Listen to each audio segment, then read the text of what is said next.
What's up? Hi. So, what do you think the difference is between a gender and a sex? So we would, Culturally speaking, in a lot of different historical societies, from Africa to the Pacific Islanders, there's long been held a distinction between what a gender is and what a sex is. With the sex being sexually, you either have a penis or a vagina, whereas gender-wise, there's been a lot of more fluidity there. Specifically with the Pacific Islander example, they've considered there to be up to like 4 or 5 different individual genders, not just man and woman, but also considered things like, now I can't remember the names that they had for them. But there was always that idea that gender was a social construct, whereas sex is a biological construct. So there have to be only 2 sexes, but there can be any number of genders because obviously it's a social construct. Whatever society agrees on would have to go. What do you think about that? so just because civilizations have done it in the past doesn't make it a good idea. But recognizing that it did happen, we would make the argument that there's 2 sexes and 2 genders, and gender and sex are directly related. Why would you say it's not a good idea to differentiate this? Because it seems to me that with all the people out there yelling that there should be more than one gender, it would make the most societal sense. Well, I do believe there's more than one gender. Yeah, of course. course. It's always No, I didn't mean trap you in words. I know what you mean. open for debate and dialogue. But how many genders would you say there are? Well, I myself don't really see a need to limit that idea. Limit. As if it is a social... So, for instance, continents, right? Continents are a social construct. The idea that there are 7 continents comes down to simply what lines have been drawn historically speaking. From my point of view... I've never heard that one before, but that's... It's an interesting thing to look into, historically speaking, because look at like Europe and Asia, for instance. The 2 of them look like they should be Right, one but land. here's the difference, is that there's not chromosomal structures within continents. No, but that's sex. No, right? but we would make the argument that sex and gender are directly related, and what makes the Western tradition unique and should be appreciated and defended is that gender and sex have always been directly related. Except they haven't, Western speaking.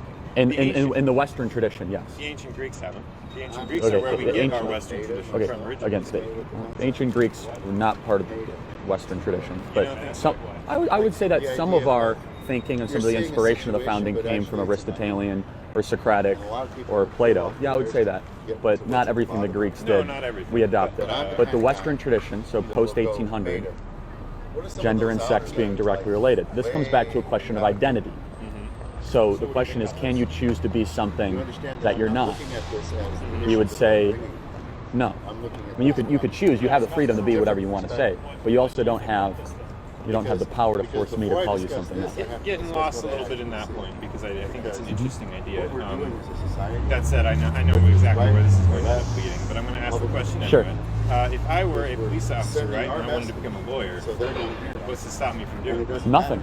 You can go to school and become certified towards that. So if But that's an identity based on merit.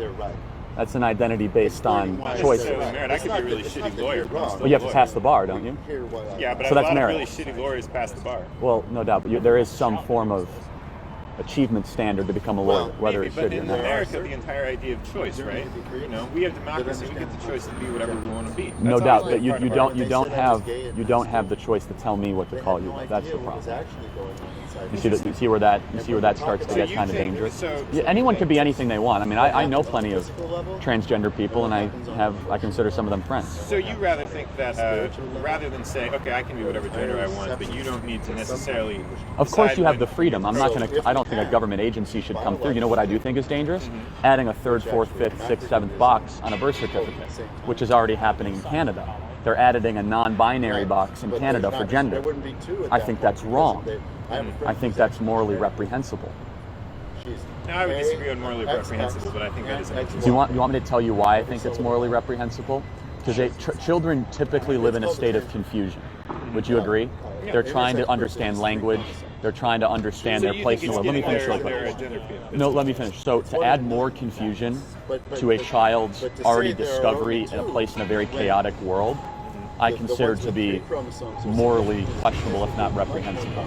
It is society's, parents, and communities' right to try to guide a child to develop into a chaotic world. To say to a child, oh, you can choose whatever you want to be, that's adding more chaos into a child's life that will only lead to suffering. I would have the caveat that I think children are pretty chaotic beings. No, that's what I'm saying. So why add more chaos to a child's life? So in Canada, they have a 3rd box right now, which is a non-binary box. So you can allow a child to choose whatever gender they want to be, which is fine later on as they start to mature. Now, see, for me, the line that I would draw is I see where you're coming from with that. And for me, the line would be more of a matter of we talk about transgender, and you talk about actually changing one's sex. Actually going through the surgery. Which, of course, everyone has. You have a right to do that. See, actually, I would almost disagree with that more about the child thing, because you see parents going out there and allowing their children doing that. So let me give you an example. So in Oregon, without parental consent, at age 15, you can have the state pay for your sex realignment surgery. Right. Do you think there's something wrong with that? Yes.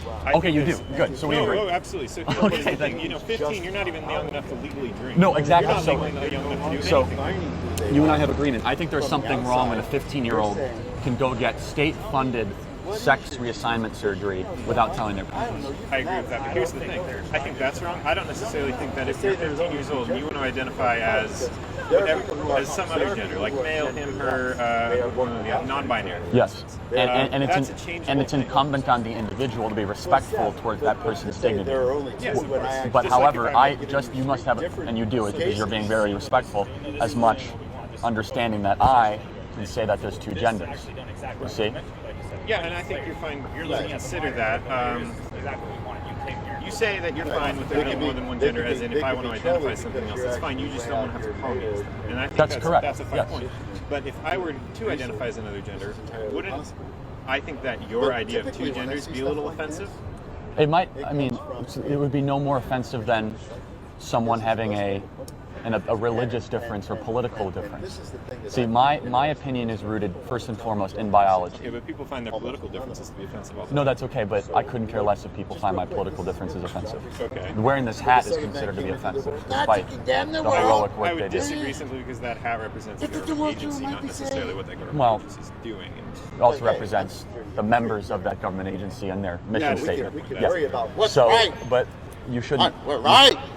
You shouldn't Or we stop can worry about saying or what's your doing issue? something What's your problem? just How because can I you think be of it's going to service? How offend can I somebody. help? How can I I love gotta get you to class, today? but thank you very much for your It's time. the best Hey, way you're to really love respectful. Thank you, man.